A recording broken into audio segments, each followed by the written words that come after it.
What's up, everybody? Metal Dave Glessner here, along with my co-host Jason McMaster, bringing you another episode of the Talk Louder podcast. Our guest today is Brion Gamboa, who is on the upcoming Mick Mars solo record that drops in February of 2024. Brion sings lead vocals on 2 tracks on that album, and he's an accomplished musician and producer in his own right. We get to talk to him a little bit about some of his other accomplishments.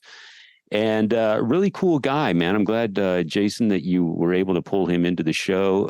I always love hearing from people that work so much behind the scenes, because we often have people on the show that are very public, and you know their face and you know their name.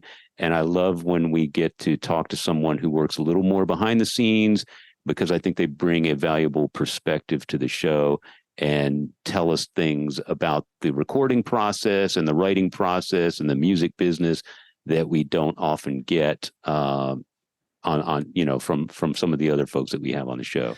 It's easy to just say he's a lifer, and I feel like we, as a show, as rock and roll fans, as art fans, as not just 2 dudes in mom's basement kind of guys, I feel like there's it's easy, the lifers attract each other.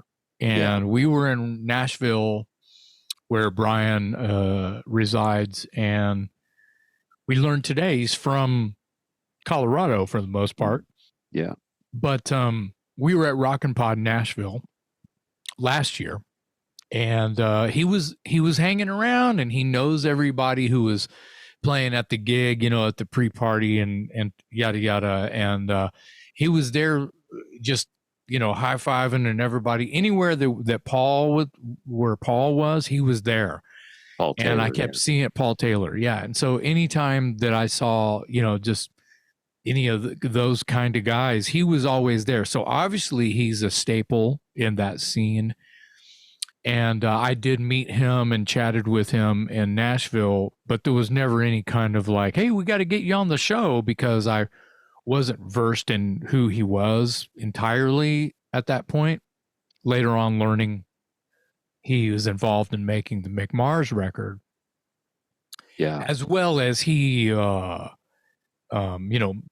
of the year, just not long after Rockin' Pod last year, we became friends on social media and just kind of stayed in touch that way.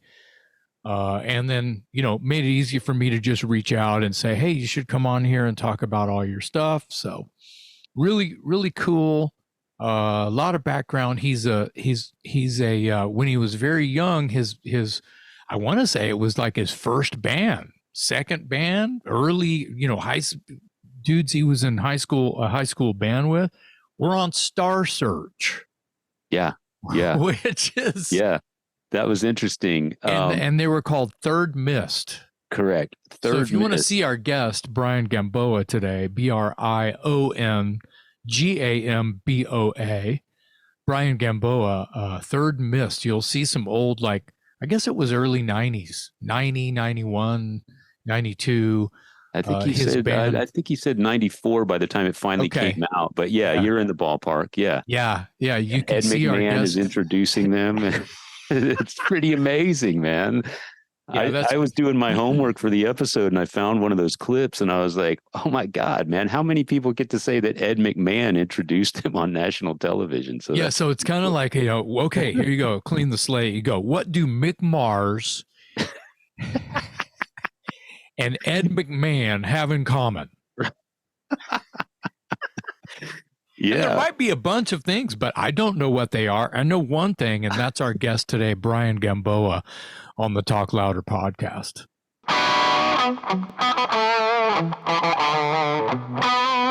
Tell us a little bit about yourself. Obviously, we want to get to the Mick Mars album, but let's start from the beginning and sort of maybe lead up to that point. Tell us a little bit about yourself. Where'd you grow up, and how'd you get hooked on music?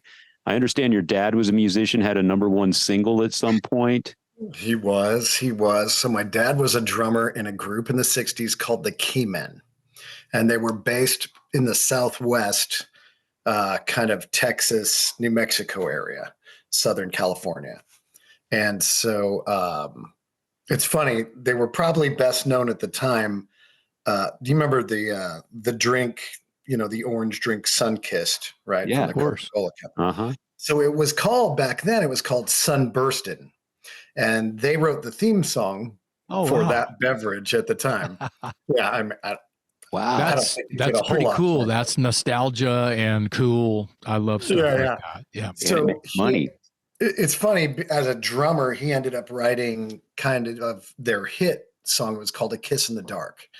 And I don't know if you remember, Petula Clark had the, with Mike Curb started everything with the whistle and the whole bit. Well, the Keymen's whistle earlier than that was very, very similar. So, I don't know if there was a little bit of, somebody heard the Keymen's and decided to use something like that or whatever, but that's how their song started. Yeah. Did the Keymen ever do, I'm sorry to interrupt, did the Keymen ever do any like national touring or anything? Or I think at the time, I think they were pretty regional, honestly. Okay. You got to remember, kind of small town guys from the Southwest. My dad, to this day, I've explained like the publishing thing to him, and hey, have you tracked all your money? And he's like, what? They didn't know. They went into a studio. The studio guy knew what he was doing, and the band got nothing. Well, it's the same. You could say that about CCR and Black Sabbath, and it's the same. Hey, Ozzy, here's $100, and he's like, $100? I'm going to get pissed and buy some shoes. No questions asked. Yeah. I thought I would have made 200. Yeah. Went up to 5 million people. Right. So you're obviously growing up with music around the house. When did you first pick up an instrument and start exploring music on your own? So funny enough, I started drums probably about as long as I can remember, maybe 3-4 years old. Wow. And I stuck with it. Was, it's a gift. Like, that was a gift given. I don't know how else to put that, but it came very naturally to me. Probably because my dad, he would set a metronome at night when I'd go to sleep, and he kind of encouraged it. In a cool way. He'd set that thing 80 beats per minute and walk out, or the next night 20 beats per minute. Yeah. And I remember him doing that for a while. But yeah, so I started on drums, and about 7 or 8 years old, I was like, man, it's really hard to write a song on drums. It's not as easy. And my brother had been playing 5 chords or so. He's a lefty. So he had a right-handed guitar. He'd just flip over. And that's how he taught me my first 5 chords. And it seemed pretty confusing at the time. Didn't really line up with anything. Yeah. And so eventually I turned that thing over the other way. I was like, oh, this makes way more sense. So you play lefty? No. Oh, you're right-handed. Okay. Only for the first year. Oh, right. By accident. Right. I got a whole lot better after that first year. Yeah, let's step back and nerd out on like, you said something very interesting that I fully agree with your statement, but there's also, but these things about how you can't write a song or a melody on a drum kit. Now, people have argued this with me. What do you mean you can't write a song on a drum kit? Right. What would this song or that song be without the drum groove or whatever? You think about the opening for American Band or, whatever. I mean, songs, Painkiller, Yeah. It goes and goes and goes. You could say that about half of Led Zeppelin's material, but true. I can definitely give them this. The drum groove, you walk in on your drummer playing some awesome groove. Hey, keep playing that. That's inspiring you to put on something that has strings or keys or, whatever, to write that, to feel that. You're right. That's legitimate. No, you're right. You're right. And like AJ Pero from Twisted Sister, that's, who knows if D came up with the riff and the hook and everything, because it's all hook. We Will Rock You. All of it. It just goes it goes and goes and goes. But the point is the point. There's no notes on it. And it sounds to me like you wanted to, I mean, arguably, right? I guess Terry Bozzio has a 1,000-piece drum kit, and he can tune that to here's an A and here's a G sharp and here's an E flat, and he can tune it. And he's one of those kind of guys, right? Well, trust me, I'm gonna have a whole bunch of drummers mad after I said that. I know, right? Well, that's why I'm. What do you mean I can't write a song? They're going to be mad at me too. They're going to be mad at me too. But this is a legitimate statement I'm about to blow my own mind with when I think about it. It's like Charlie Benanti and Neil Peart. They write the song. They write lyrics. They write the riffs. They write. Those guys wrote songs, and they're the drummer. So. True. But they had to pick up a guitar and a pen and come up with cadence and feel and read a lot of books. And, you know, that's kind of where the songwriting thing comes in. It's not just banging on pots and pans. Well, and here would be my next thing to add to that. Because I started on drums, I feel like that made me better at every instrument I attacked after that. Yeah. Number one, I had a clock. Yeah. Yeah. You know, which is key to everything. Yeah. But then as I had the melody in my hands, this way or this way, you know, I could hear the groove behind it, you know? So yeah, it's an incredibly crucial part of it. I just wanted something that had a lot more note value. Let me put it that way. Yeah. I guess, you know? Yeah. So, you know, the metronome when you're going to sleep, bless your dad's heart, because right? That is a heartbeat. Yes. Especially when you're pulling it down to 20 or 80 or whatever. That's a heartbeat.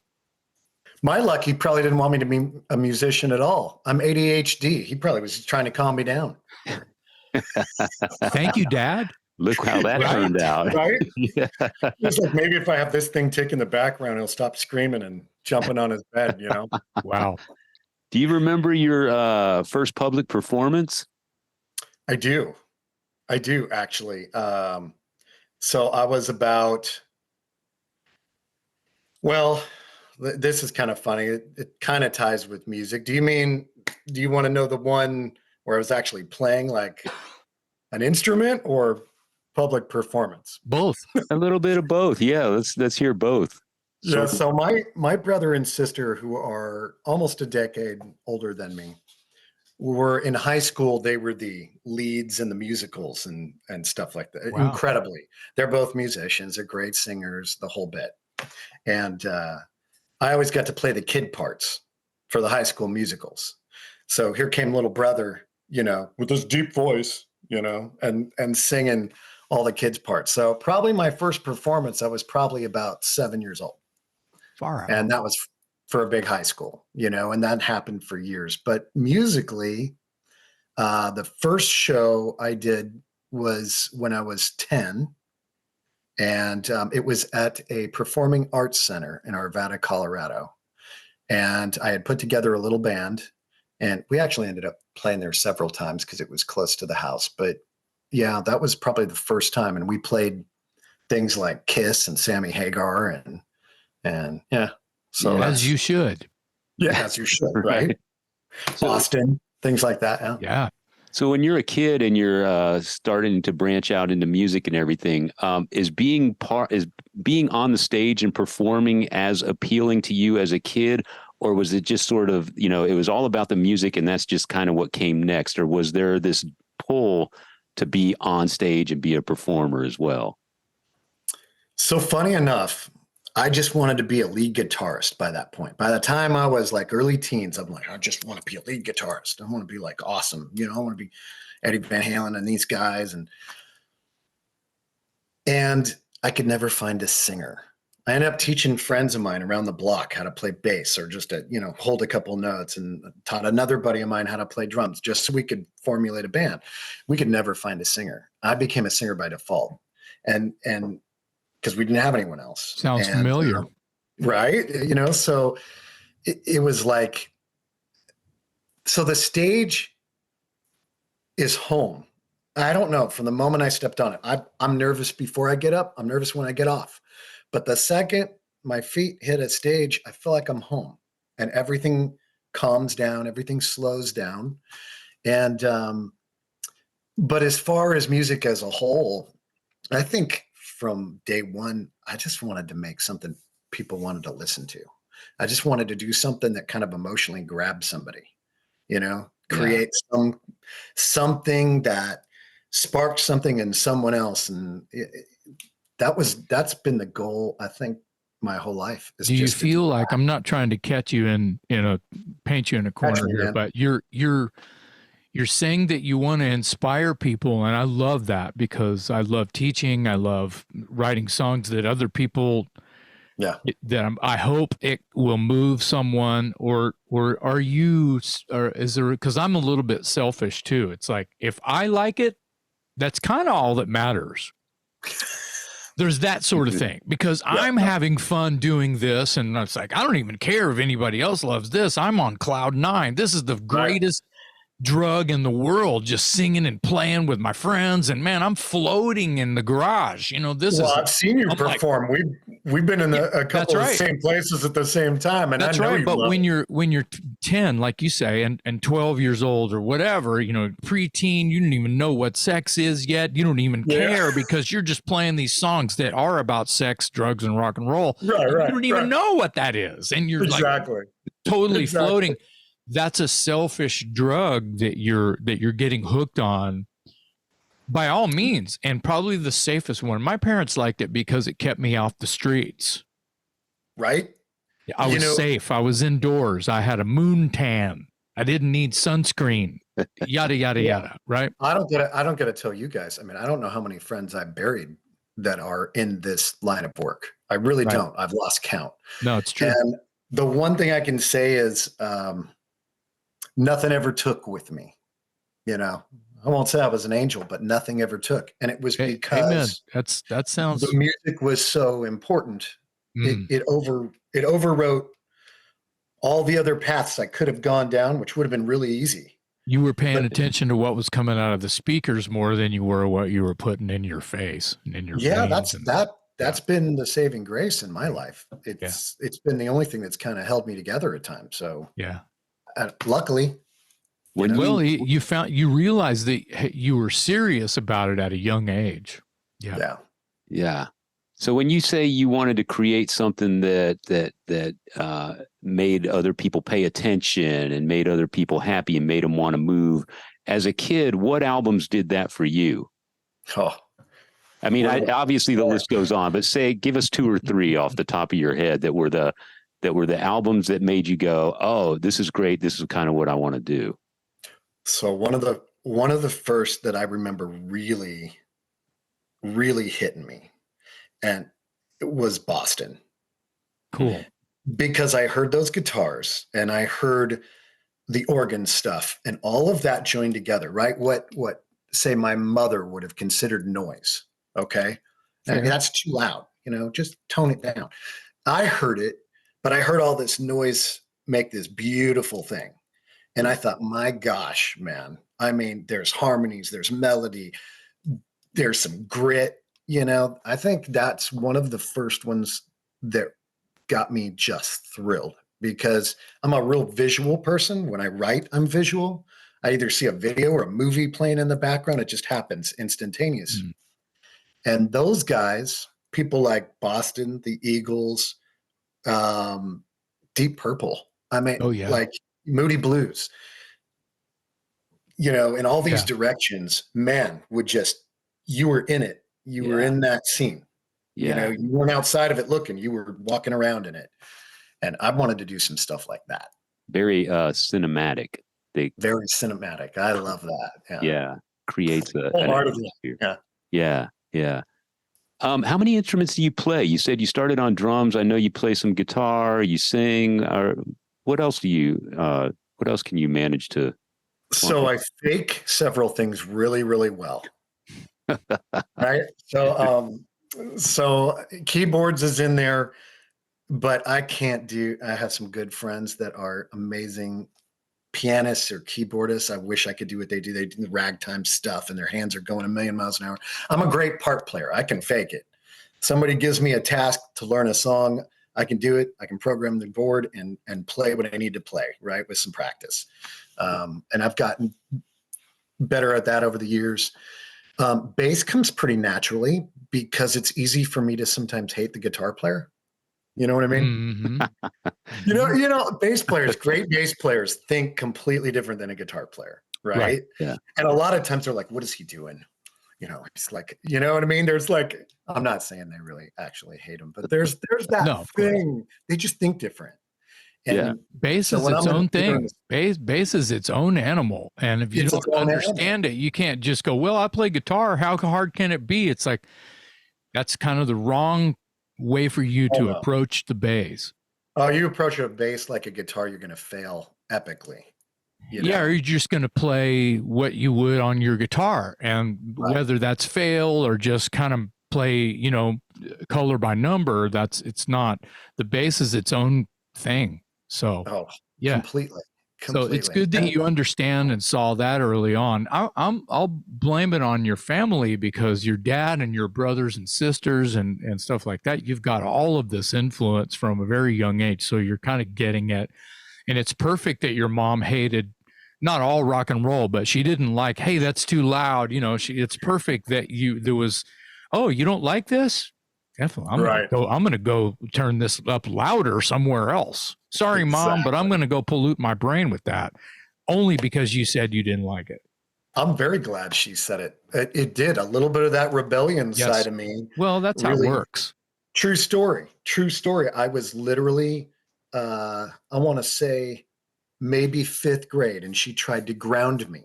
Now, taking away TV, taking away playing with friends, whatever, I didn't care, right? And I was pretty stubborn. But she tried to take away my electric guitar.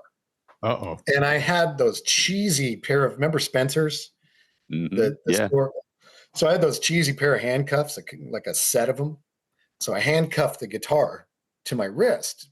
But those were the kind, she didn't realize you could press the little thing on the side that would release it. She thought they were real.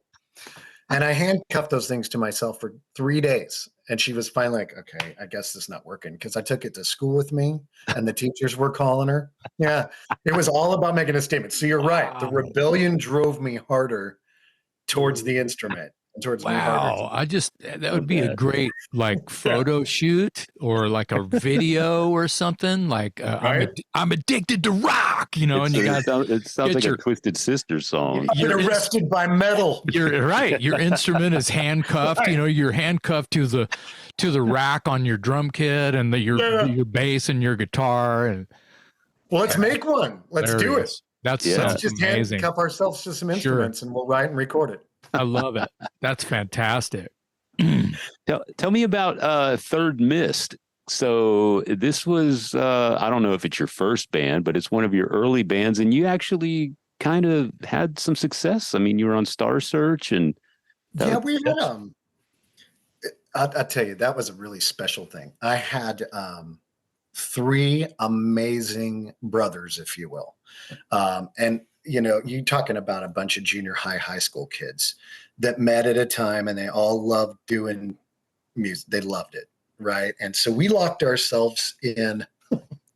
They used to hate me for this, but we had this rule when we first became a band. We said, we're really going to do this, man. We're going to be serious. We're going to get in it. And I made this rule, no girlfriends. Can't have any girlfriends for 2 or 3 months. And we're going to lock ourselves in a warehouse. My drummer's dad had a warehouse that he was generously let us use. And we locked ourselves in there for months until we did our first gig.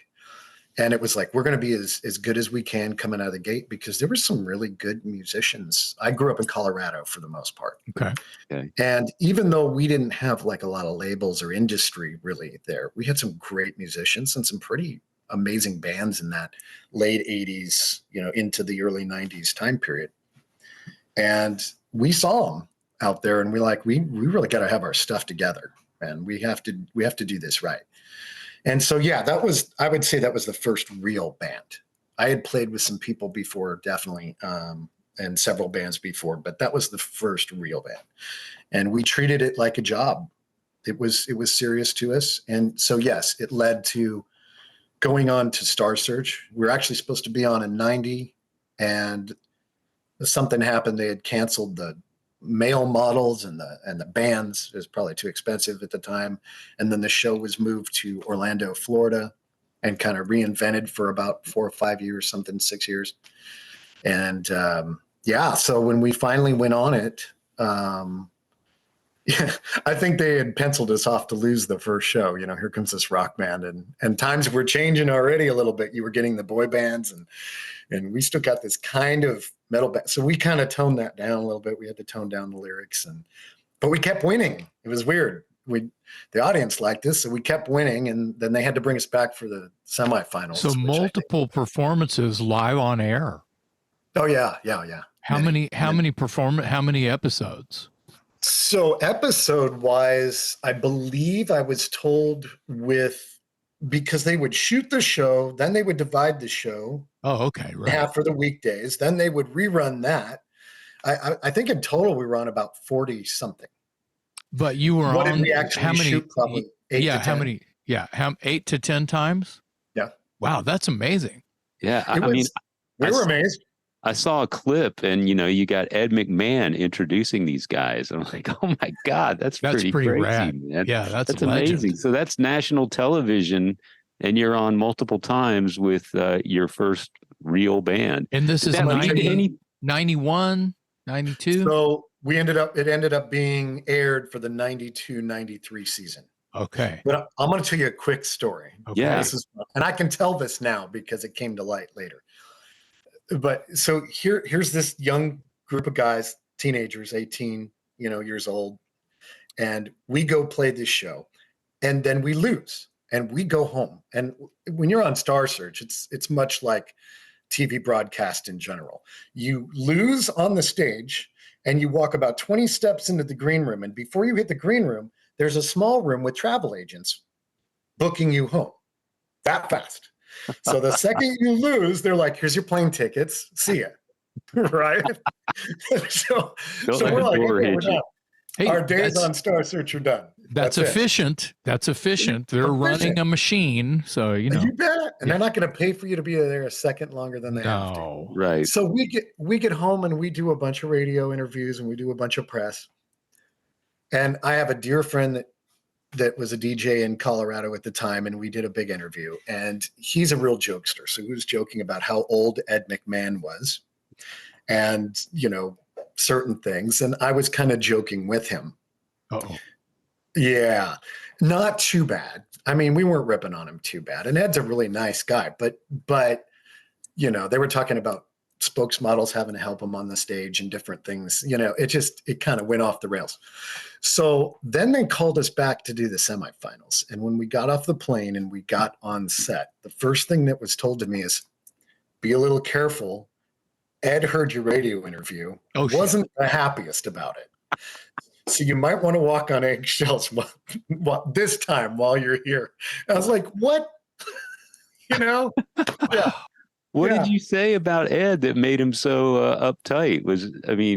Well, we were doing impressions of him. Okay. We'd be like, yes, sir. You're right, sir. Yes. Yeah. Thanks, Johnny. I don't think you like that. No. You could have done worse, I guess. It was a bad impression. He shouldn't have bothered him at all. So did the TV exposure lead to anything? Did you guys get signed to a label? Did it go anywhere from there, or was that kind of the high point and then it kind of faded out? It did. We ended up talking to Chameleon record, which was Sam Hogan's project from Sonia Dada at the time. He was somehow involved, but we talked to, and they were, Chameleon was embedded on Elektra at the time.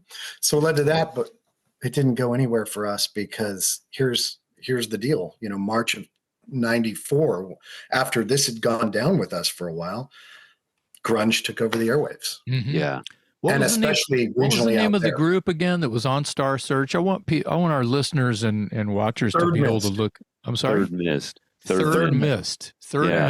Okay. So did you guys get any chance maybe to open for some big well-known bands, or did you not do a lot of gigging? Oh, tell us. Many. So yeah, that was a nice thing. We hit luckily, and probably because we were in high school and we had the ability to be in a warehouse. How many bands are just out of their garage or a basement? and which we were too for a bit, but our drummer's parents' warehouse, we took that thing over from 5 p.m. till basically 5 a.m. And we practiced religiously every day that we weren't playing a gig. We were there 7, 8. We played those songs a million times until they were just. And do you miss those days? Because I sure do. Oh. When you're 16, 17, 18 years old, it's like whatever you got to get up in the morning and go do. Some people went to school till you quit, right? Right. And then you're just waiting for the other guys to get out of school until they quit, so you can fucking rehearse 3, Right. 4, 5 days a week, and then you play someone's living room or backyard on the weekends, as many weekends as possible until you're old enough to play in a proper venue, right? Right. Or you're renting halls and putting on your own shows. I would imagine you guys eventually did stuff like that too. Tons. And we did shows in the warehouse. But like to your point, I was going to ask that. To your point, when you're that age and you've written some songs, and then you got a group of your friends that you're with religiously every day, 24/7, yeah. And then it works and it starts to sound good, and people are coming and singing that song back to you. Oh my gosh, man, there's no high like it, and there's nothing that competes with it. And the hunger you have to want to do more of that is amazing. So I know, I know, and it's, but I tell you what, I'm a little older now, and I don't think the hunger's ever left, and really up until recently, I've done a lot of projects, I've recorded a lot of things, been on a lot of things, but I've been on a lot of things that haven't gone too far. And I have, a lot of things that got shelved. It's amazing if people only knew the amount of projects, the amount of bands that have been signed and then been shelved, and the songs that have sat with a label for 5, 6 years and never got heard. It's unbelievable, the talent that's just sitting, had money spent on it, and it's sitting, and the world never got to hear it. It's almost like a conspiracy theory that these labels say, I'm going to develop you guys so my other band can be bigger than you because you guys are kind of too good. And you might sell, and we don't want another label to grab you. Right. Yeah. That's such an ogre back up move. Go ahead. I'm sorry. Go ahead. No, I'm good. I wanted to hear some of the bigger bands that you opened for with Third Mist. You kind of had some traction going, and you said you had some opportunities. We did so many people that came through that region of the country, whether it be Kansas, Colorado. So Steelheart, Wildside. I don't know if you remember Wildside. Of course. Slaughter, a bunch of, I think XYZ once, just a bunch of groups like that, man. All the 80s groups, they would come through. We had a couple of big places. We had Mammoth Event Center. We had like the Fillmore. We had a big place called Bangles for a while. It was a club, but it was a big club. Played there a bunch. Bangles was awesome. Had 3 tiers to it, and the top one was the naughty tier. What about After the Gold Rush? After the Gold Rush, you remember After the Gold? Of course, I don't know, played there a bunch of times. The bands we did there, man. Yeah, that was a stomping ground for us for the longest time. Nice. I've got pictures of that place. Just But I will. Here's another story. So I've always worn boots, right? Even to this day, I'm wearing boots right now. And I had this beautiful pair of ostrich boots. I'd saved money, right? I'd done some side jobs, saved up for these ostrich boots. I had the concha bracelets all around them, Yeah. We were glam. And after the Gold Rush, I remember we at that point we had done pretty well regionally as far as a following. I mean, we'd pack 800 to 1,000 people in after the Gold Rush, and I think it fit maybe 1,200. And boy, we did this big show that was after Star Search, and it was kind of a coming home show. So everybody was coming out for that. Now you were something. Now you were on TV. So, of course they're going to go to that show. But we come running out, and I didn't scuff up those boots enough. And so you hear me singing this thing off stage, and I'm supposed to run the center stage, man, and hit the mic just full on. and I slipped and went right past that mic, feet up in the air on my back, and landed. Thank God my keyboard player had an ultimate support stand, right? And that stopped me from going off the edge of that little stage, But I spent the first verse on my back in total pain on that stage. Wow. So if you played after the Gold Rush, it's a wood. I mean, Yeah. it looks like a wood dance floor, Yeah. Yeah. Polished and everything. Yeah. Too many memories of that. Anyway. So you also have done a lot of work as far as being a producer, an engineer, and that sort of thing. You're a studio rat, basically. Tell us about some of your clients. Who have you worked for? Who have you done records for? Well, can I brag? Yes, please. I love bringing attention to people, especially good people. And there's quite a few lately here that we've done. Basically, I have a building outside of my residence, and that's sound. So just to be clear, you're in Nashville, correct? I'm just north of Nashville. Yeah. Okay. So go ahead, continue. So we've had some really cool people. We've recorded Abby Kay up here, and she's kind of like a young rock kind of pop. I wouldn't call it pop or punk, but it's definitely got edge to it. She's a metalhead, and super great bass player, and plays with some really great people. She does the Broadway thing a lot in Nashville, a lot of musicians do, to fill the void. But so Abby Kay is recorded here, and actually Troy Laquetta, formerly a Tesla, and a good friend of mine, Jeff Kersey, we produced 3 songs for her at Troy's studio initially, and then she came here and did some stuff. The Neon Angels have recorded 3 or 4 with us. I think they just put out their 3rd or 4th single out of here. So they're going to go into next year strong, and that's a cool rock band. A lot of influences of Joan Jett, that kind of thing, but a modern twist on it. Yeah. So that's been a lot of fun. Just a lot of little projects like that. I get to do things. Here's the cool thing when you have your own studio. I get to do really cool stuff. So my wife has put out singles, and she's an amazing songwriter, singer. My son, we're about to start tracking him. He's kind of on that rap R&B side. Cool, man. So yeah. So nice. I got to work with a lot of great musicians and a lot of great bands here lately, but the fun thing is we get to turn that inward now a little bit and let this talent within the family, because they're amazing too. And so I'm excited about doing more of that as well. Yeah. So So as a producer, who are some of your idols? Who in the production world is like your Eddie Van Halen or your John Lennon when you're wearing your producer's hat? Well, I'll tell you, I mean, originally you look at people and it's funny.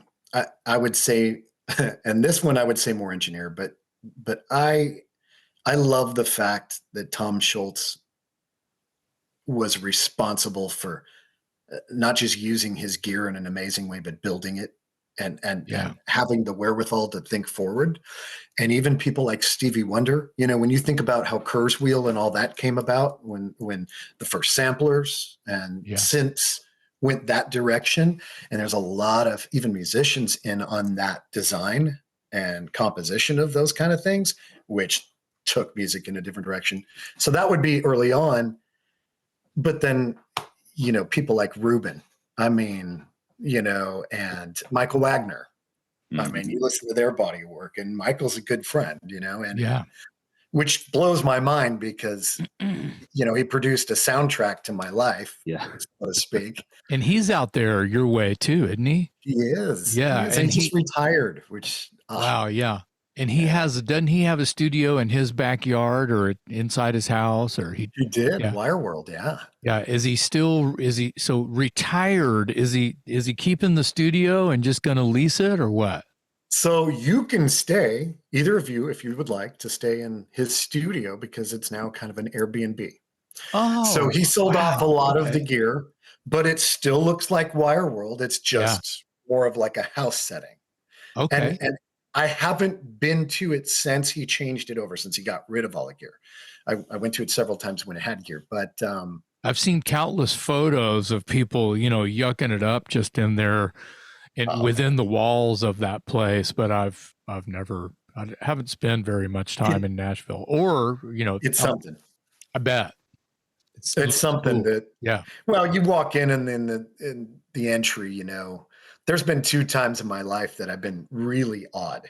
One, I produced a country band called Sequoia this was in Evergreen, Colorado, at Denny Serafin's private studio that he opened up for some projects. Danny Serafin, drummer for Chicago. Okay. And I didn't think he was going to be there. I talked to his studio manager at the time, and this band had kind of sought me out at another studio. I was working at a studio called Omega Audio, and they wanted me to produce the record, and we went up there. And when I walked in, you look at all the gold and platinum, and I didn't realize Danny Serafin had written so much of that. Like you were saying about drummers actually writing songs. There you go. And incredibly responsible for all these Chicago hits. And the wall is plastered as I'm going. And I'm like, oh my gosh. And I'm in there. I'm trying to speed this up. But second day, I think I'm tracking them or something like that. And he had it really wired more for a drum studio as opposed to just a band tracking studio, and so we kind of moved some things around a little bit, kind of rewired some stuff, just to get the flow a little faster. Mm-hmm. Efficient. And I remember one of the days I was in there getting a tap on the shoulder from him, and he's in this Kangol hat, and I turned to my side, it's him. And he's like, hey man, how's everything going? I see you kind of move some things around, but everything working out for you? And I'm just thinking, oh gosh. Yeah. I mean, talk about being on the spot. And he sat around for a couple hours and listened and liked it. Wow. And took off. But so that was the first time. Second time was Michael Wagner's, because you can meet him out and you know him or whatever, but then you walk in a wire world and you see what's on the wall. Yeah. And you realize you're this big. You're like, I thought it was decent 10 minutes ago. Yeah. No. Wow. Different kind of crown. But there's many, Nick Raskalenis. There's so many guys. There's another guy I'm kind of starting to work with now. There's a million, but anyway. Yeah. I only ask because, I don't have the least bit of talent as far as that goes, but I do have, my favorite albums. And I noticed that, there's oftentimes a link between those albums, and it's the producer. And Jason and I on this show, we did an entire episode on Martin Birch. Oh. And Martin, of course, did 2 of my top 3 favorite albums of all time, The Number of the Beast by Iron Maiden and Heaven and Hell by Black Sabbath. And then, of course, you go down the rabbit hole and he did Blue Oyster Cult and just a bunch of other stuff. So there's this thread. And so I wanted to ask you the question because you've actually sat in the chair and actually done the work. So you're obviously more of a student of that type of thing. You have the ears. Not like those guys, though. Well, more so than me, for sure. So that's just why I asked, if there was anybody out there that you sort of modeled yourself after or that inspired you. Yeah, it's a good coffee table conversation that we like to get people such as yourselves involved with. I think the people that I've been around, and some of which I've got to work with in one way or another, the best producers have a sense about them. There's a calmness, because people forget oftentimes, and depending on the project, if it's independent, if it's label or something like that, the producer wears a lot of hats. It's not just about getting the best for the song. It's about monitoring budget. It's about logistics, and then being able to listen to something in its raw form, know what the hooks are, know what the hook around the hook is, the little things, the nuances that maybe everybody else isn't hearing, but what's going to, in the long run, impact the song the most for the everyday listener. It's those little things. It's like the reading between the lines. Yeah. And then being able to be a glorified babysitter to an artist, which sometimes is super easy and sometimes not so easy, and then pulling that out of them. So it really is such an important task. It's in my opinion, it's still an underrated task. I know people in the industry go, man, that producer, because they know, they get it, they've seen it happen. But the average listener, they're like, oh, somebody produced this. What does it mean to them? And if they could actually see the amount of work that goes in and what really happens with songs at times. So the best ones I've ever been around have a real calm nature to them and a very positive side to them. Yeah. You know, you can't walk into a session, have somebody in a booth and go, oh man, that take sucked. I'm gonna need you to do that like a couple more. We got to get that high better. You know, do you need more tea? Because I can feel it. You just sound like you do that, you just lost your session, and you probably lost your client, and you're not going to get anything good from them. Yeah. There's an approach, and it's, hey man, okay, that was awesome. I really liked what you did there. Give me one. Let's get one with a different flavor and a different texture. Just for fun, try one where you're doing this. Maybe try a few of these, right? I'm gonna let it roll, or let's go back and get that, and then we're gonna listen and find the best because you're doing such great stuff. Yeah, right? yeah. That's a much better approach. I like that. Right? There's an element of being a people person and being diplomatic in order to get the end result, and that's a skill. That's a skill that goes beyond technical ability. That's a personality skill. There's not if one you're way. on the end of that guitar, that microphone, and somebody says, you know, in a way to you that shuts you down or takes the wind out of your sail. Yeah. Especially for musicians, because this is so personal. Yeah. You know, when you're the musician, it's personal. It's all coming from here at the time. You want to do your best, and when it's not, you know, that's not going to get you there. You got to put the honey on it. Yeah, I like that. You can get great things from it. Got to put the honey on it. That's well said. I like that.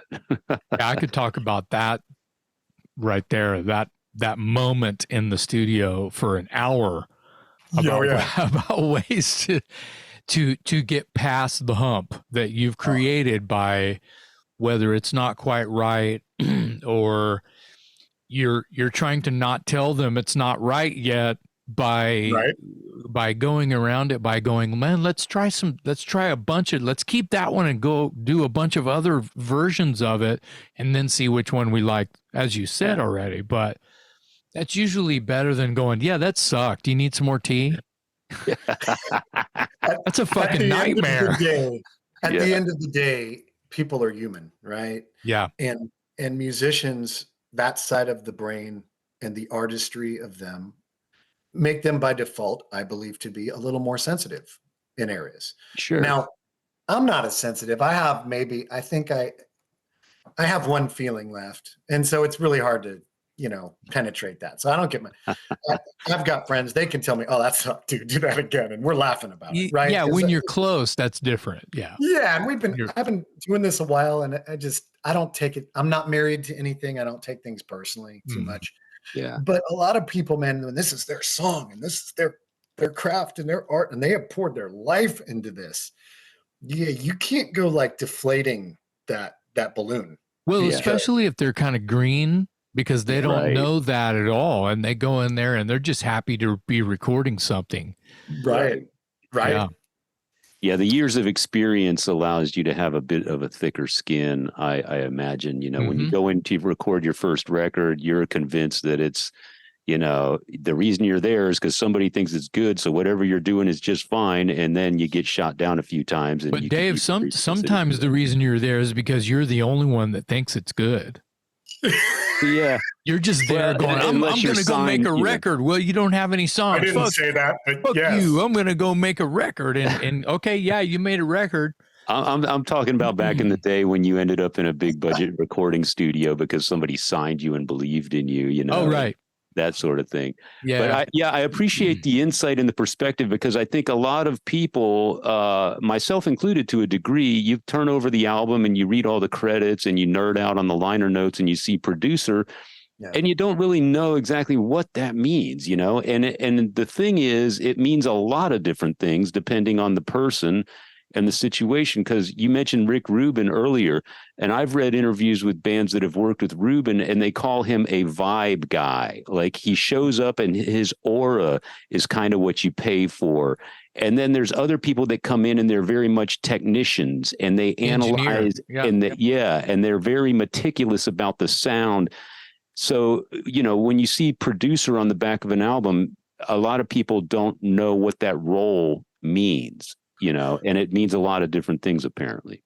Well, and I would take a second to say, and especially when I have people who are doing this for the first time, and it's their first time recording, or it's their first time really recording. There's, maybe they've made a bunch of scratch takes or something at their house, but now it's time, and it's time to make a record or an EP or a single or whatever the case is.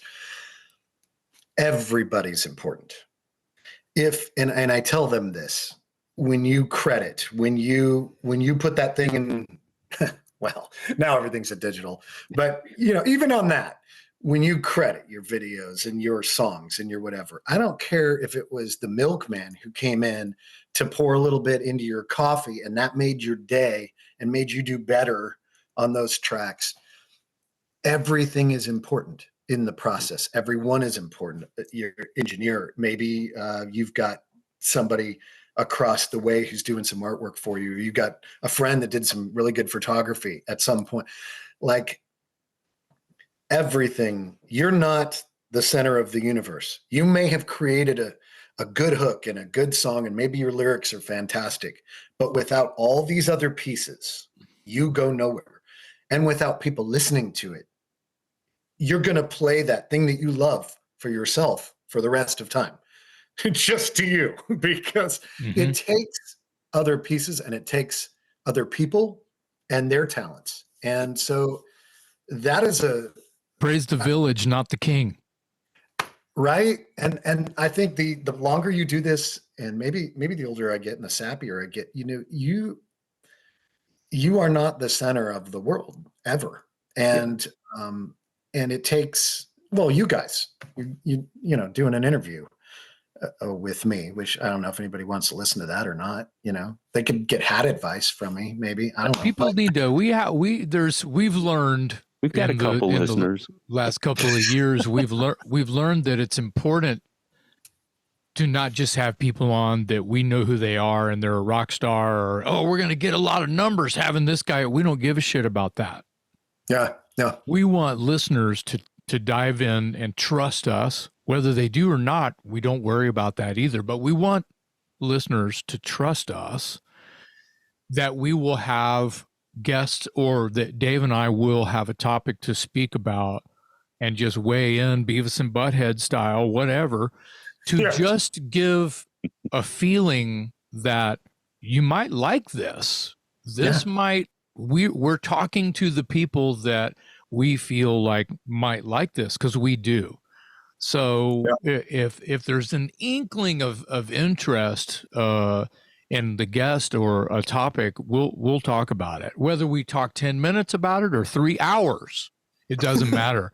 It's part of the it becomes part of the show, and there's a reason that we'll bring it up and talk about it. So there's definite reason why we would want to talk to you. And before I forget, I'm glad that you that we hooked up and that you wanted to do this with us. Oh man, absolutely. And I totally appreciate you guys. I'll say one more thing to this point and then get off that. But my brother said something to me a long time ago that I felt like was very wise.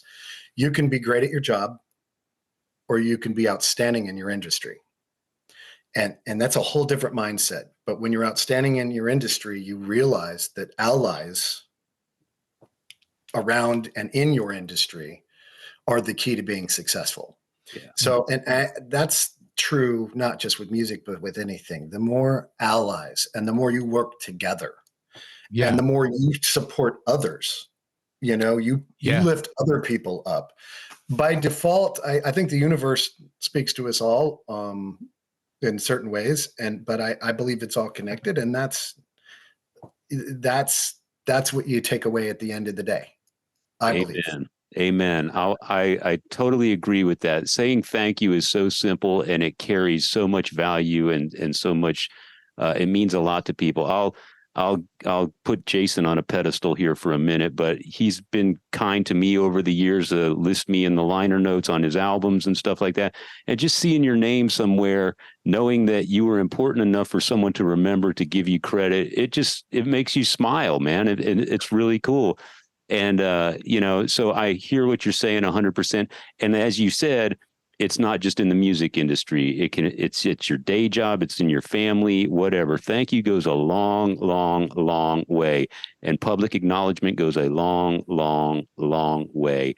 Yes, but so many people miss that point. They get so caught up in themselves, or they get in such a rat race hurry that they forget those things. And those things are very, very important. So I appreciate you bringing that up, because it does mean a lot.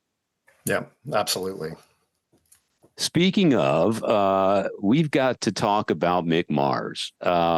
This is an incredible opportunity for you. Wow. Let's see. So you're singing lead vocals on 2 tracks on the upcoming Mick Mars solo album, called Another Side of Mars, or the Other Side of Mars. Okay. The album drops in February. It's Mick's first solo album outside of Motley Crue. And you got a phone call. How did this happen? Well, I owe that completely to my dear friend Paul Taylor. We have been friends for many years, and matter of fact, very good friends the whole time I've lived in Nashville, which has probably been about 16 or so, maybe 17 years now, something like that. So real quick, we got to tell people that Paul Taylor is probably best known for his work in Winger, and he worked with Alice Cooper. And when we interviewed him, I was surprised to find out he got his start with Aldo Nova. Aldo Nova. Yeah. So Paul's been around for a long time, folks. You know his work, whether you know his name or not. Isn't he also in Tom Kiefer's band? Oh, my God. So Paul has played with everyone from Steve Perry to Tom Shaw to... Cinderella first, and then Tom Kiefer solo. Okay. Mm-hmm. He's written things with Skid Row. Paul he has done so many works, and his body of work is insane. Yeah. He is just an unbelievably talented guy, for talented. And he's the most down-to-earth guy. I make jokes about him, because here's Paul, and I hope he doesn't get mad at I have an impression of Paul. Does Paul get mad at anything? Right, exactly. Right? The guy's so good. He's so relaxed. He has the coolest voice. Yeah. You call him on the phone and you talk to him, or when you see him, and if you interviewed him, he's like, "Hey, man, how you doing? Great to hear from you." And he's genuine, and he is the same with everybody. I don't care who you are. Yeah. You could be the prince of some foreign country, or the guy picking up his trash can. He's the same guy 24/7. So I owe Paul completely. We have done some things. He's had me come in and track on songs, publishing songs with him. We've written publishing songs. We've just done a lot of stuff. We played live together. He's been a doll and come and played. I've done some benefit concerts and some things, and he's always Johnny on the spot to come up, wants nothing, and just to help out a buddy. So he's the real deal. And so I'll hone in on this. So he's working on a song, right? Him and Mick, just to paint a picture. So Mick, Paul, and Jacob Bunton, right? Kind of, doing the main writing for this record, right? That's your main writers for the record. Mick, and I'll talk about that in a second. He has a million amazing ideas all the time. He is so creative, it's ridiculous. But so Paul was working on this particular thing, and he's like, I want to do a couple of things, and I want to show Mick kind of what I've done with, a couple of his ideas, and he's got ideas, and he's, very specific on this song. This song is very important, and everybody just wants to do a great job on it. Well, so he's like, you have done songs for me in the past where you have this angst. This word is going to come up a whole lot because I keep seeing it in print all the time, but this desperation, this angst, right? And, he says, I'm just going to demo it. I'm going to come and just demo it to see if I can put a bunch of angst, thinking that, another singer or somebody's going to take it from there. Right. But how cool is this bucket list, right? Mick is going to get to hear my voice potentially. Yeah. And I'm on cloud 9, right? And so we tracked it. He showed it to Mick, and apparently Mick's like, that's the other guy. So Mick said early on in the process, he loved like how the Beatles had different textures and different singers. You'd hear, there's a couple lead singers going on, and so it widened the musical, body of work because of that. And that's what he wanted to do. He had made several comments to that, and apparently he loved it, which I couldn't believe it. When I got that call, that was just and to be with people like Jacob Bunton. I mean, you all know Jacob, like he's phenomenal singer, phenomenal writer. Like he's involved in a ton of stuff.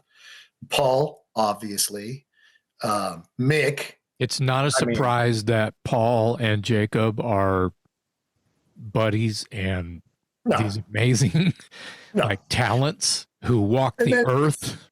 Oh my God. And then you bring in Ray Luzier, from Korn, a monster. In my opinion, probably one of the best living right now. Like if you have ever heard Ray do stuff outside of metal, he's phenomenal, like ridiculously good, super cool human. And then, Michael obviously was involved, and then Chris Collier came on board.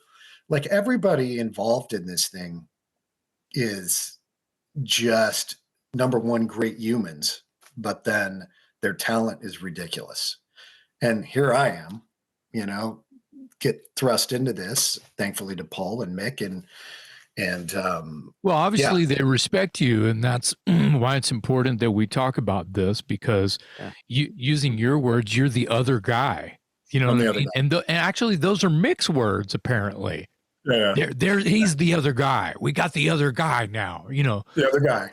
So that's cool. I'm cool being the other guy, man. I got no problems with that. Man. Yeah, right? I can be the another's guy, like I can just be some guy. The other guy. That one guy down the street, around the corner, that's cool. I love it.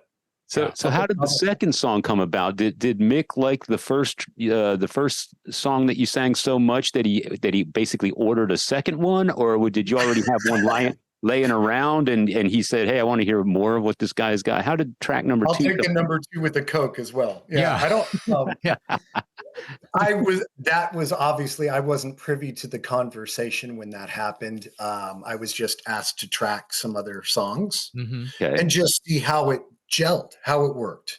This is, and I will say this is a Mick record, and Mick wanted to do this the way he heard it in his head. And there's been no mistake about that. He wasn't going to release until he felt like it was there. He wasn't going to, put any song on it that he didn't feel strongly about. I mean, he has very clear vision of what he wants up here. And when it's not going that particular way, he's going to find it eventually. Yeah. And he lined himself up with the perfect people to just help, kind of make that happen. And these other guys, because that's what they're great at. On the two, I'm sorry to interrupt. I just want to move around a little bit instead of like, these 2 songs that you're on. I mean, I could ask this about the whole record, but let's stay focused. There were lyrics already. These are not your lyrics, or did they ask you to write lyrics? Okay. No, these were not my lyrics. No, they had already written that. Are they Mick's or Jacob's or? Oh, I think, and hopefully nobody gets upset at me. I'm pretty sure that it's a joint venture. Oh, good. All right. I know that Mick had certain things. Paul had some play in it too. Oh, for sure. And it's like any. I'm sure you've been in writes, and it's somebody has this. I want to write about. I want to get this feeling across, and they pencil things out, and somebody else is like, hey, maybe if we say it like this, and we say it like, and it's a combination of things to get it across where you saw it going in here. I like how you say that it's Mick's record, but this explanation of how it's this Mick's army collaborating under Mick's, brains.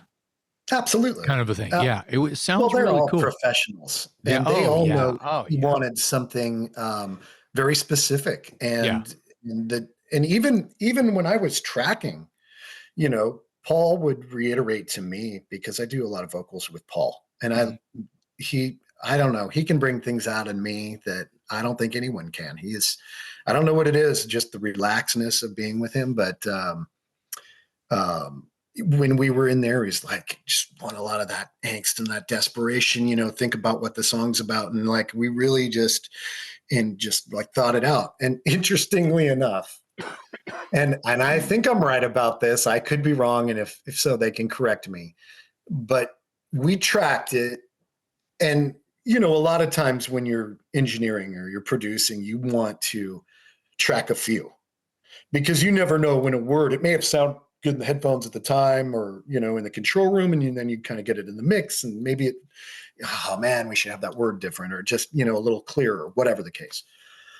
And I ran it a few times, not all on the same day, but the take that was the one that ended up on the record, if I'm not mistaken, is the first time I sang it, because I think it was explained to me so well by Paul. I knew, and he knew it was in Mick's mind 100%.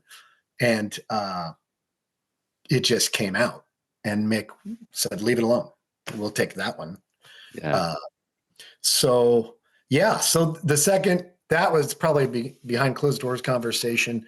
I don't know if they said specifically, we want Brian to sing in the second, or if it was, this makes sense, or we think the voice is going to sound right on that. I don't know the exact, but I just know that they wanted me to sing some stuff. I was happy to do it. And lo and behold, I'm on another side of Mars.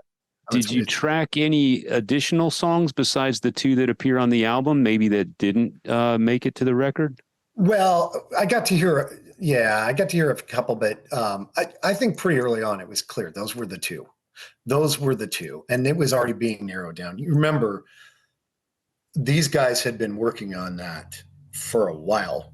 Yeah. I kind of came in, I wouldn't say at the tail end, but I came in down the road, right? So the things were forming, and the things being chosen for the record were already in place. They were happening already. So, they would be able to answer some of those specifics a whole lot better than I. And, I just kind of went with the flow. And, probably like anybody would. Yeah. Karabi recorded a number of tracks for this record, and they didn't make the album. Do you have any insight as to why that didn't pan out?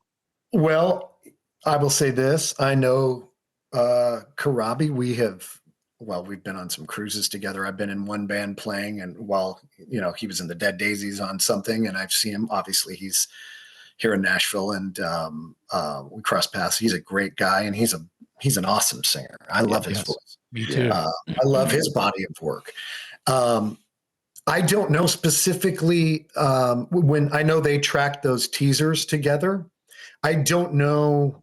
I've never asked Mick, to be honest. I've never asked if that was the intention, that was going to go on his solo record, or if they were tracking things to track things. I'm not really sure. I know there's been a lot of talk about, is he on this record? And unless something changes that I don't know about, but I don't, he won't be appearing on Other Side of Mars, but I couldn't speak to whether that stuff will come to fruition later. I don't really know. I know he's a super good guy, and I know he's respected, and Yeah, he's a sweetheart. I'm glad that you brought it up, Dave, either way, to at least get some reaction from Brian, but at the same time, it also makes me think, they've been working on this Mick record for a while now.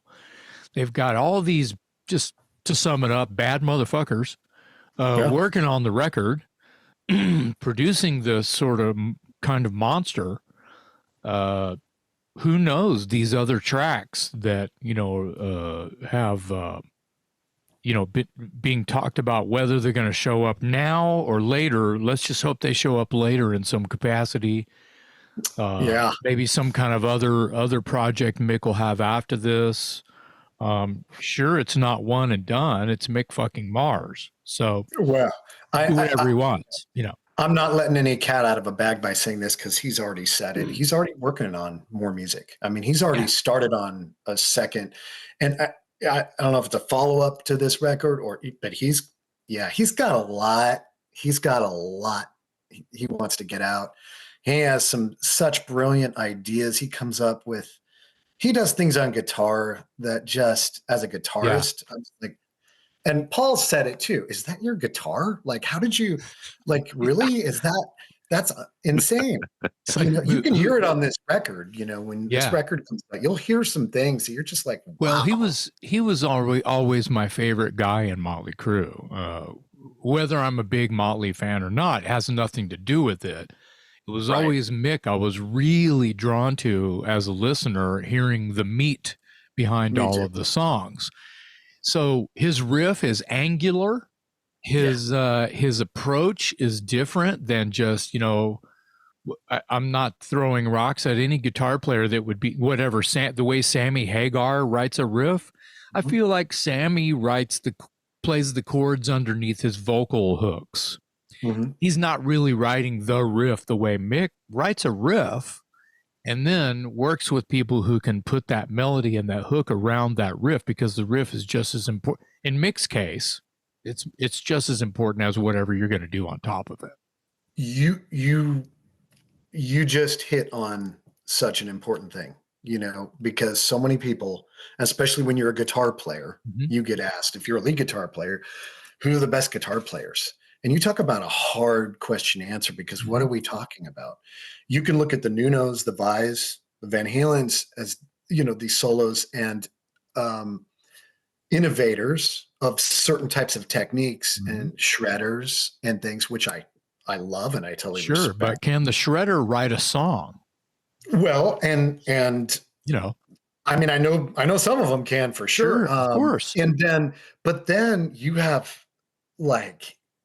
the mix, and the mix, even though they can play great solos too, but the riffs, like you said, they're so iconic. Like within, so many measures or a couple of bars, it's so iconic. It grabs your brain and you can't shake it.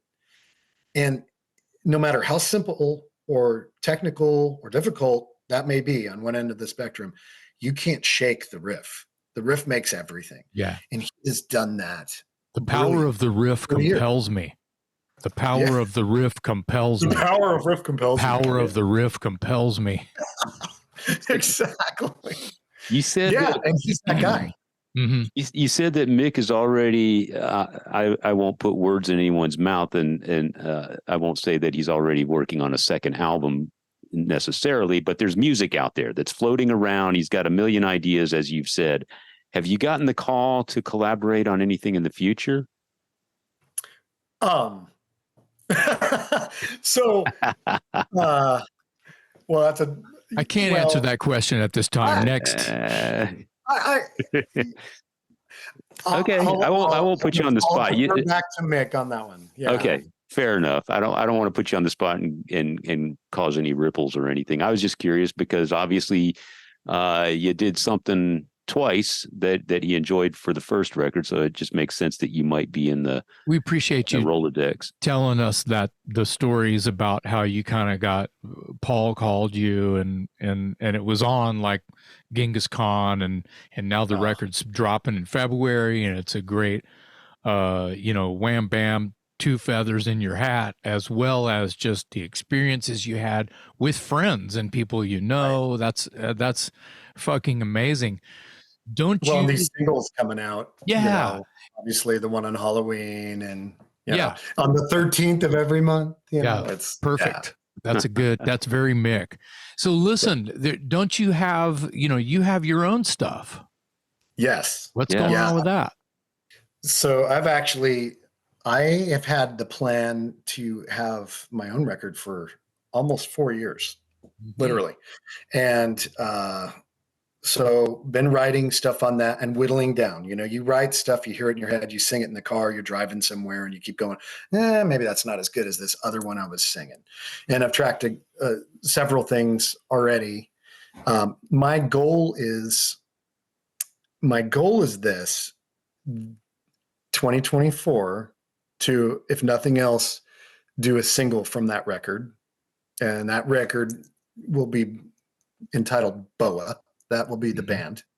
And so I will release a single from that, possibly two, and we'll see how the timing of everything plays out. Maybe more. I might try to actually put the album out. But there's a logistical thing about that too. You can kind of got to look at what, timing wise and what works. And in this day and age, you should do videos and you should do, but there's some busyness happening, obviously, on this planet Mars right now. So we got to let that unfold a little bit and some things with that. But yeah, that I'm looking forward to that. Very cool. Very much. You, when we were talking about the tracks you did for the Mick album, initially it was, you presented them as tracks. So at some point, were you ever actually in the studio with Mick? Did you get to rub shoulders with Mick and hang out with Mick and work with Mick in a collaborative way? Or was it kind of all long distance via digital tracks, et cetera? No, yes. So I've been to Mick's several times, and he's actually been out to me. And I'll tell you what, you would not meet a nicer guy. More humble. I was so awed because you know what you know from the press, and you know what you know from friends that know this person, right? But until you're face to face, and the first time meeting him couldn't have been a warmer experience, And we have a lot of little things in common. I had no idea. He loves collections of things, so I got to see some collections of things that I think are amazing.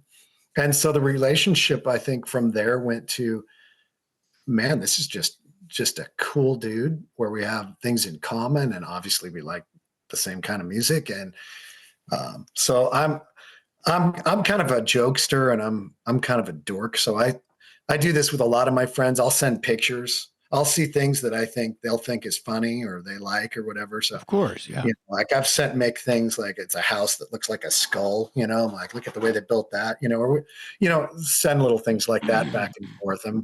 I'm kind of that way with everybody I know, but, and I tell you what, he's just been super kind. Him and his wife are great people. And yeah, it's been an awesome experience. So yes, I did. That's why I asked. I wanted to see if you could tell us something about Mick Mars that we don't know, because probably not, because you probably know that already. Well, I didn't know about the collection thing. So what does he collect?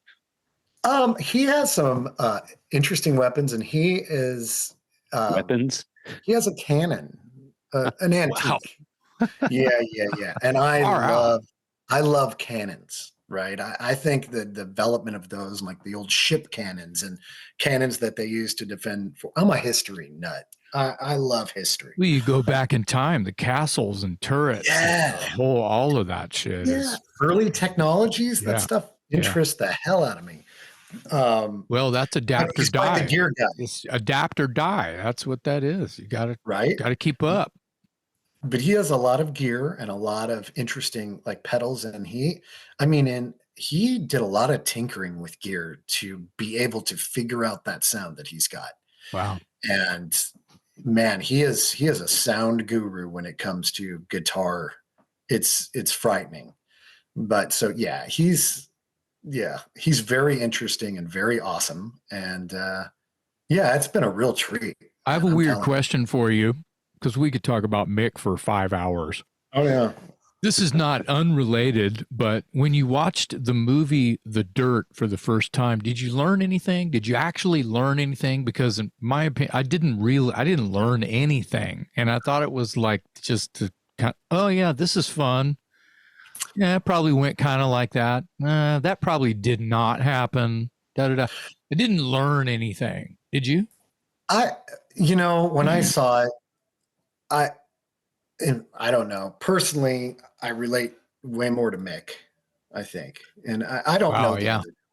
I don't know them, and I haven't met them. And I'm not even disrespecting anything or the movie. I'm not saying anything bad about anyone. It's just a warm sort of reaction to the movie, because I enjoyed it. It was fun, but I don't know. It doesn't even matter that half of it was probably crap.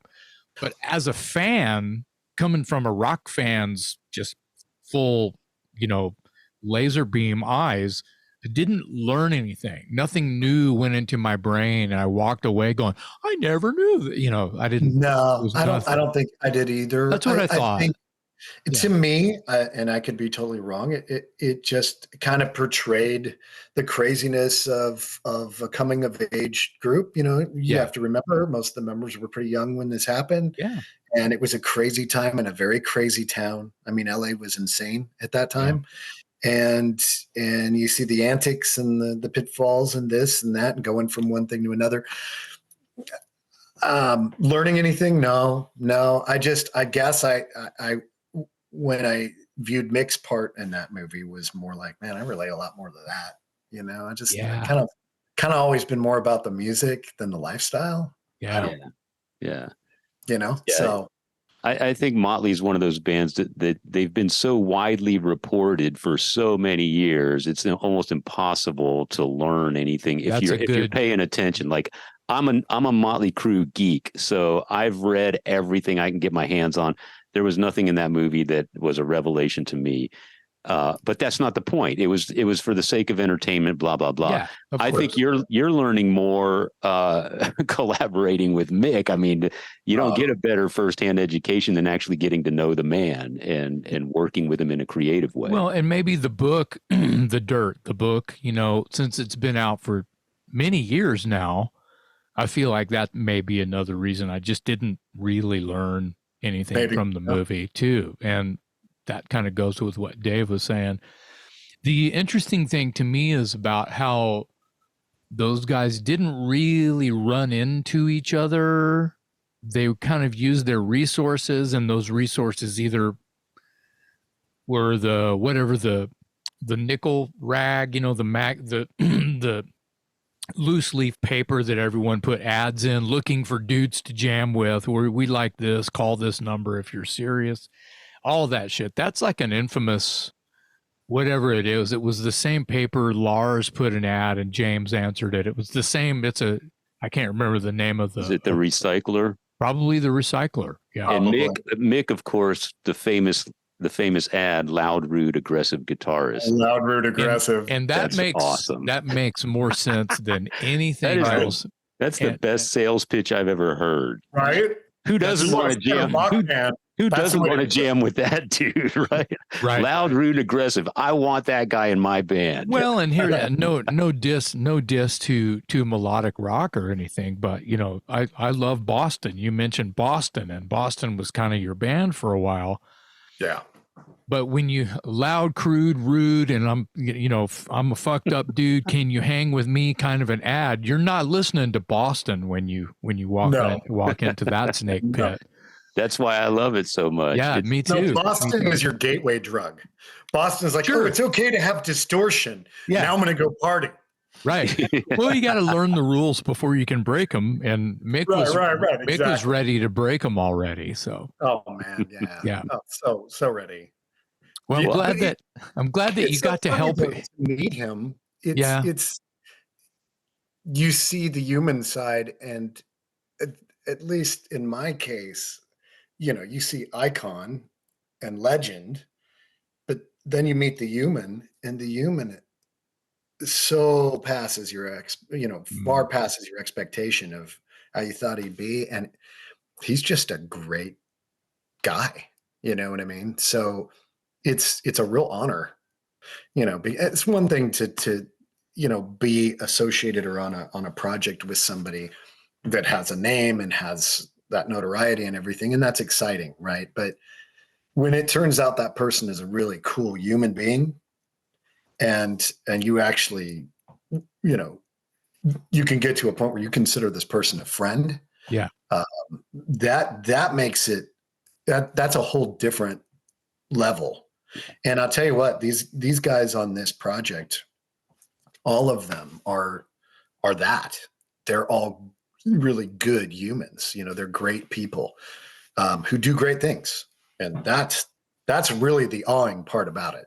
Well, the 4 or 5, 6 names that have come up in this conversation related to the Other Side of Mars record, this thing, the people involved sound like they can make records in any kind of record they would want to ever make in music. They could produce, you included, all of the whoever's writing, whoever's recording, whoever's pressing stop, whoever's playing whatever instrument, who the hell ever is playing on it, producing it, involved at all, could make any kind of song, any kind of record they want. It sounds like a music machine. Well, and your theory is already proven. I mean, you look at even Jacob and Paul and Ray, they've done projects completely outside of their genre that are brilliant. Their bodies of work are, you know, they speak for themselves and really. Yeah. That group of people and even Mick, if you hear like some of his guitar ideas, really could do anything and do it well. If they want to go that direction, then go that direction and crush it. But I mean, I'm talking, you know, any kind of like heavy metal, extreme or complete Taylor Swift, you know, and beyond that, pop music, Americana, whatever. The song, the blood is deep with the people that are working on this project. So no one trick ponies in that mix. Yeah. No. Amazing you got to do that, my friend. It is. I know. It really is, man. I think about that a lot. Yeah. I mean, that's bucket list material right there. And we appreciate you being on the show and talking about it. And I enjoyed getting to know the other aspects of your career and your life as well, because you are a well-rounded dude. And I think the Mick Mars thing is gonna put you in a certain spotlight, but I think it's important that other people know about your other accomplishments and the other things that you've done as well. So I really appreciate the all-encompassing conversation today. Where can people find you? You know, let's see. I don't mean down at the bar. I mean, where can they look? Can they look you up and check? Well, if he's buying, I mean, I don't play golf, but I'll be on like the 6th hole, in the cart, just rolling around. The caddy, the caddy shack. Yeah. Oh my gosh, wouldn't that have been great to be the caddy for Glenn Campbell and Alice Cooper? Right? What a job that would have been. Yeah, I would have done that job. I knew nothing about golf, but I would have handed them clubs all day. Sure. The wrong ones. I would have heard some good jokes that day. Right? Yeah, right. Where can people find you online? I think I have everything but a TikTok, and that's probably going to be coming at some point. So Instagram, Facebook, it's, you know, if you look my name, and I know it's weird spelling, but Brion. Right.